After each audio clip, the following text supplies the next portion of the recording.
ಬಳ್ಳಾರಿ ಜೈಲಿನಲ್ಲಿರುವ ರೇಣುಕಾಸ್ವಾಮಿ ಕೊಲೆ ಪ್ರಕರಣದ ಆರೋಪಿ ಸಂಖ್ಯೆ 2 ದರ್ಶನ್ ಬೆನ್ನು ನೋವಿನಿಂದ ಬಳಲ್ತಾ ಇದ್ದಾರಂತೆ. 10 ನಿಮಿಷಗಳ ಕಾಲ ದರ್ಶನ್ ಆರೋಗ್ಯ ತಪಾಸಣೆಯನ್ನು ನಡೆಸಿದ್ದಾರೆ ವೈದ್ಯರು. ಸ್ಕ್ಯಾನಿಂಗ್ ಮಾಡಲೇಬೇಕು ಅಂತ ಹೇಳ್ತಿದ್ದಾರಂತೆ ವೈದ್ಯರು. ಆದರೆ ನಾನಿಲ್ಲಿ ಸ್ಕ್ಯಾನಿಂಗ್ ಮಾಡಿಸ್ಕೊಳ್ಳೋದಿಲ್ಲ, ಬೆಂಗಳೂರಿನಲ್ಲೇ ಸ್ಕ್ಯಾನಿಂಗ್ ಮಾಡಿಸ್ಕೊಳ್ತೀನಿ ಅಂತಿದ್ದಾರಂತೆ ದರ್ಶನ್. ಸ್ಕ್ಯಾನಿಂಗಿಗೆ ಇನ್ ಕೇಸ್ ಒಪ್ಪಿದ್ರೆ ವಿಮ್ಸ್ ಆಸ್ಪತ್ರೆಗೆ ಅವರನ್ನು ಕರ್ಕೊಂಡು ಹೋಗೋ ಸಾಧ್ಯತೆ ಇದೆ. ಸದ್ಯಕ್ಕೆ ದರ್ಶನ್ ಇರುವ high security cell, VIP cell ಅಲ್ಲ, ಹೈ ಸೆಕ್ಯೂರಿಟಿ ಸೆಲ್ನಲ್ಲಿ ಆರೋಗ್ಯ ತಪಾಸಣೆಯನ್ನ ಮಾಡಲಾಗ್ತಾ ಇದೆ. ಬೆನ್ನು ನೋವಿನಿಂದ ಬಳಲ್ತಾ ಇದ್ದಾರೆ ದರ್ಶನ್.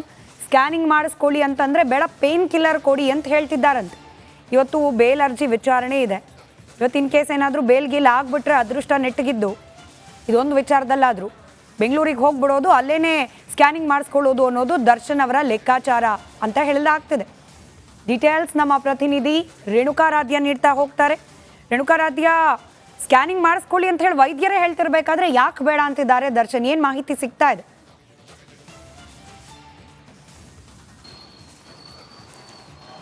ಸ್ಮಿತಾ, ದರ್ಶನ್ಗೆ ಬಳ್ಳಾರಿ ಸೆಂಟ್ರಲ್ ಜೈಲಿಗೆ ಬಂದಾಗಿನಿಂದನೂ ಕೂಡ ಸ್ವಲ್ಪ ಮಟ್ಟಿಗೆ ಬೆನ್ನು ನೋವಿತ್ತು. ಆದರೆ ಕಳೆದ 2-3 ದಿನಗಳಿಂದ ಸಾಕಷ್ಟು ಬೆನ್ನು ನೋವು ಉಲ್ಬಣವಾಗಿರ್ತಕ್ಕಂಥದ್ದು. ಹೀಗಾಗಿ ದರ್ಶನ್ಗೆ ಚಿಕಿತ್ಸೆಯನ್ನು ಕೊಡಿಸೋದಕ್ಕೆ ಜೈಲಿನ ಅಧಿಕಾರಿಗಳು ಮುಂದಾಗಿದ್ದಾರೆ. ಅಂದರೆ ಜೈಲಿನ ನಿಯಮದ ಪ್ರಕಾರ ಒಬ್ಬ ಕೈದಿ ಅಥವಾ ವಿಚಾರಣಾಧೀನ ಕೈದಿಗೆ ಏನಾದರೂ ಸಮಸ್ಯೆಗಳಾದಾಗ ಮೊದಲು ಜೈಲಿನ ವೈದ್ಯರೇ ಟ್ರೀಟ್ಮೆಂಟನ್ನು ಕೊಡ್ತಾರೆ. ಅದಕ್ಕೆ ಏನಾದರೂ ಸರಿ ಹೋಗದೇ ಇದ್ದರೆ ತಜ್ಞ ವೈದ್ಯರನ್ನು ಕರೆಸಿ ಇಲ್ಲಿ ಟ್ರೀಟ್ಮೆಂಟ್ ಕೊಡ್ತಾ ಇರ್ತಕ್ಕಂಥದ್ದು. ಹೀಗಾಗಿ ದರ್ಶನ್ ಅವ್ರಿಗೂ ಕೂಡ ಮೊದಲಿಗೆ ಜೈಲಿನ ವೈದ್ಯರು ತಪಾಸಣೆಯನ್ನು ಮಾಡಿ ಚಿಕಿತ್ಸೆಯನ್ನು ಕೊಟ್ಟಿದ್ರು. ಆದರೆ ಅದಕ್ಕೆ ಅದು ಸರಿ ಹೋಗದೆ ಇರತಕ್ಕಂಥ ಹಿನ್ನೆಲೆಯಲ್ಲಿ ಈಗ ತಜ್ಞ ವೈದ್ಯರಿಂದನೂ ಕೂಡ ತಪಾಸಣೆಯನ್ನು ಮಾಡಿದ್ದಾರೆ. ವಿಮ್ಸ್ನ ವೈದ್ಯಕೀಯ ವಿಭಾಗದಿಂದಲೂ ಕೂಡ ತಪಾಸಣೆಯನ್ನು ಮಾಡಿ ದರ್ಶನ್ ಅವರಿಗೆ MRI ಸ್ಕ್ಯಾನ್ ಮಾಡಬೇಕು ಅಂತ ಈಗಾಗಲೇ ಹೇಳಿರ್ತಕ್ಕಂಥದ್ದು. ಯಾಕಂದರೆ ದರ್ಶನ್ಗೆ ಬೆನ್ನಿನ ಭಾಗದಲ್ಲಿ ಸಾಕಷ್ಟು ನೋವು ಇರ್ತಕ್ಕಂಥದ್ದು. ಆ ಭಾಗದಲ್ಲಿ ಒಂದಷ್ಟು ಬಾವು ಕೂಡ ಬಂದಿರತಕ್ಕಂಥ ಹಿನ್ನೆಲೆಯಲ್ಲಿ ಅವರಿಗೆ ಅನಿವಾರ್ಯವಾಗಿ ಈಗ MRI ಸ್ಕ್ಯಾನ್ ಮಾಡಲೇಬೇಕು ಅಂತ ವೈದ್ಯರು ಹೇಳ್ತಾ ಇದ್ದಾರೆ. ಇನ್ನೊಂದು ಕಡೆಗೆ ದರ್ಶನ್ ಯಾವುದೇ ಕಾರಣಕ್ಕೂ ಸ್ಕ್ಯಾನ್ ಮಾಡೋದಕ್ಕೆ ಒಪ್ತಾ ಇಲ್ಲ. ಯಾಕಂದರೆ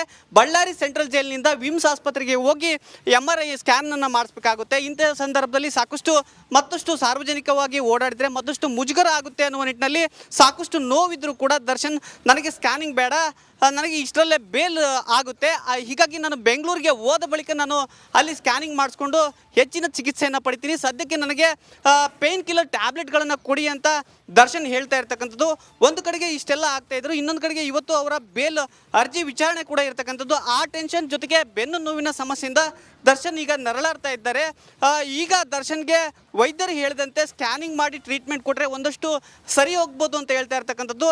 ಈ ಬಗ್ಗೆ ಕೂಡ ಅವರ ಮನೆಯವ್ರಿಗೂ ಕೂಡ ಈಗ ಜೈಲಿನ ಅಧಿಕಾರಿಗಳು ಮಾಹಿತಿಯನ್ನು ಕೊಟ್ಟಿರ್ತಕ್ಕಂಥದ್ದು. ಒಂದು ವೇಳೆ ಆ ರೀತಿಯಾಗಿ ಮತ್ತಷ್ಟು ಉಲ್ಬಣ ಆದರೆ ಅವರ ಮನೆಯವರು ಅಂದರೆ ದರ್ಶನ್ ಕುಟುಂಬಸ್ಥರು ಬಂದು ದರ್ಶನ್ ಅವ್ರನ್ನ ಒಪ್ಪಿಸಿದ್ರೆ ಬಳ್ಳಾರಿಯ ವಿಮ್ಸ್ ಆಸ್ಪತ್ರೆಗೆ ದರ್ಶನ್ ಅವ್ರನ್ನ ಶಿಫ್ಟ್ ಮಾಡಿ ಅಲ್ಲಿ ಚಿಕಿತ್ಸೆ ಕೊಡಿಸ್ತಕ್ಕಂಥ ಸಾಧ್ಯತೆ ಇರತಕ್ಕಂಥದ್ದು. ಸ್ಮಿತಾ, ಧನ್ಯವಾದ ರೇಣುಕಾರಾಧ್ಯ ಮಾಹಿತಿಗಾಗಿ.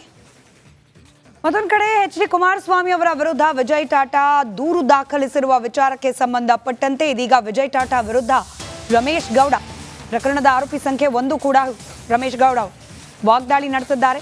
ನನ್ನ ಹಾಗೂ ಕುಮಾರಸ್ವಾಮಿ ಅವರ ವಿರುದ್ಧ ದೂರು ನೀಡಿದ್ದಾರೆ. ನಾನು ಕೂಡ ವಿಜಯ್ ಟಾಟಾ ಮೇಲೆ ದೂರು ನೀಡ್ತೇನೆ. ನಾನು ಠಾಣೆಗೆ ಹೋದಾಗ ವಿಜಯ್ ಟಾಟಾ ಠಾಣೆಯಲ್ಲೇ ಇದ್ರು. ಇನ್ಸ್ಪೆಕ್ಟರ್ ಮುಂದೆನೆ ಸುಳ್ಳು ಯಾಕೆ ಹೇಳ್ತಿದ್ದೀಯಾ ಅಂತ ಕೇಳಿದೆ ಅನ್ನೋದು ರಮೇಶ್ ಗೌಡ ಅವರ ವಾದ.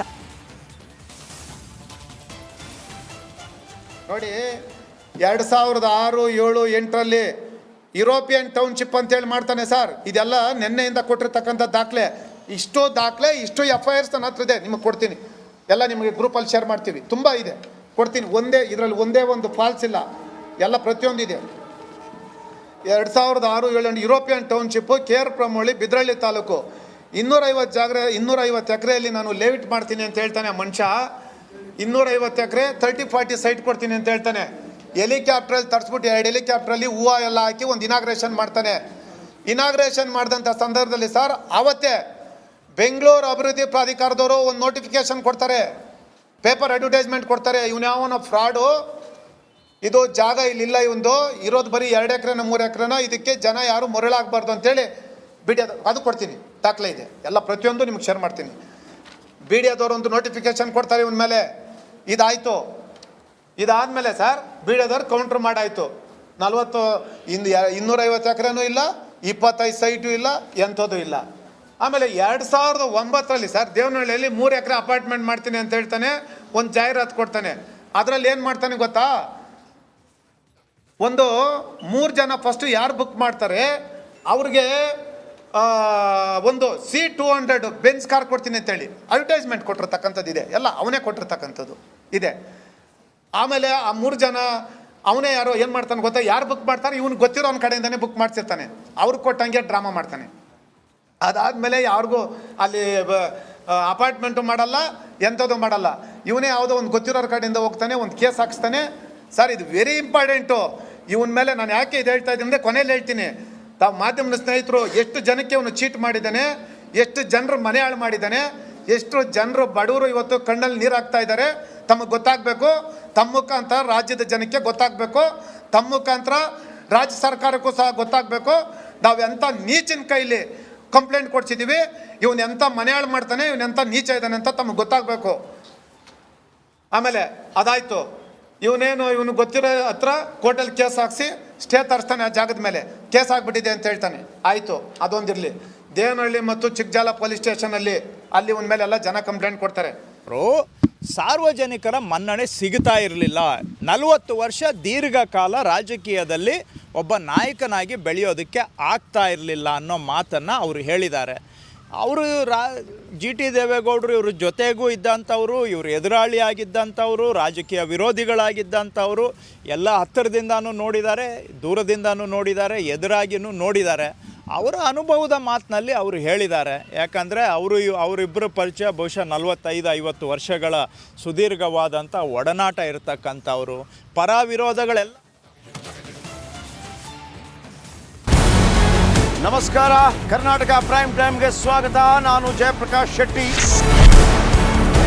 ಇಡೀ ಕರ್ನಾಡು ಇವತ್ತು ರೆಬೆಲ್ ಆಗಿ ನಿಂತಿದೆ.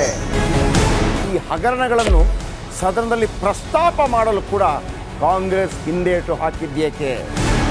ನಿಮ್ಗೆ ಸಂಬಳ ಅದಕ್ಕೆ, ನಿಮಗೆ ವಾಹನ ಅದಕ್ಕೆ, ನಿಮಗೆ ವೆಪನ್ ಅದಕ್ಕೆ, ನೀವು ಅದನ್ನು ಸೆರೆ ಹಿಡಬೇಕಾಗಿತ್ತು.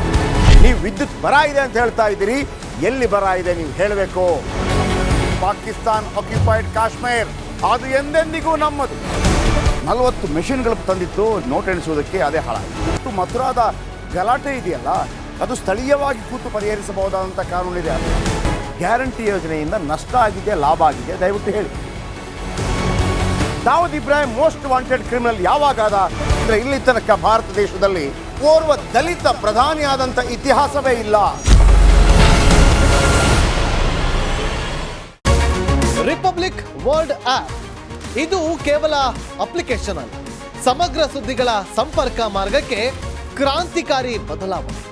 ರಿಪಬ್ಲಿಕ್ ವರ್ಲ್ಡ್ ಆಪ್ ಕೇವಲ ಸುದ್ದಿ ಅಪ್ಲಿಕೇಶನ್ ಅನ್ನ ಪರಿಚಯ ಮಾಡ್ತಾ ಇಲ್ಲ, ಬದಲಾಗಿ ಡಿಜಿಟಲ್ ಸುದ್ದಿ ಬಳಕೆಯ ಹೊಸ ಯುಗಕ್ಕೆ ನಾಂದಿ ಹಾಡ್ತಾ ಇದೆ.